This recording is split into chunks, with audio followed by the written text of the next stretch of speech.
रात का समय था। अधिकांश लोगों के लिए सुखद नहीं होता जब वे अकेले रास्ते पर घूमते हैं। मैं भी एक रात अपने घर की ओर जा रहा था, लेकिन उस रात कुछ अजीब होने वाला था। मेरी कार का इंजन धीरे धीरे गाड़ी चला रहा था जब मैंने एक छोटे से गांव के कच्चे रास्ते पर घूमना शुरू किया। रात के अंधकार में रास्ता बिल्कुल सुनसान था और कहीं तो आवाजें आ रही थीं जो मेरे हृदय को बेहद उत्तेजित कर रही थीं।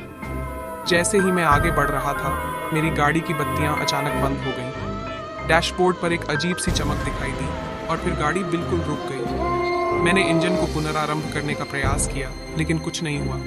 मैंने गाड़ी को रोका और बाहर निकला।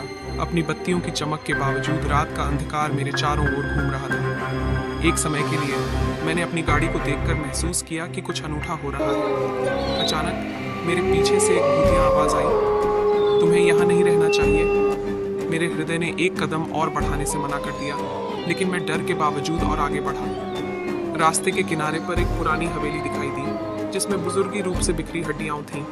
मेरी धड़कनें तेज हो गईं, लेकिन मैंने आगे बढ़ने का निर्णय किया। अचानक एक छाया मेरे सामने आई और वह मेरी गाड़ी की ओर बढ़ी। धीरे धीरे एक पुरानी महिला का रूप धीरे धीरे सामने आया। उसकी आंखों में एक अजीब सी चमक थी और उसने मुझसे कहा, तुम यहाँ आने वाले नहीं थे। मेरा दिल जोर से धड़क रहा था, लेकिन मैंने उसे समझाने का प्रयास किया कि मैं सिर्फ घर की ओर जा रहा हूँ और कुछ नहीं। वह मुझसे मुस्कुराई और बोली, तुम बहुत दूर तक आ गए हो, यहाँ कुछ खतरनाक हो सकता है। उसके शब्दों ने मेरे अंदर का डर और भी बढ़ा दिया।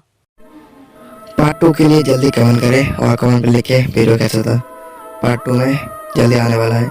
इस वीडियो को लाइक शेयर कमेंट करना। पार्ट 2 चलेगा जल्दी।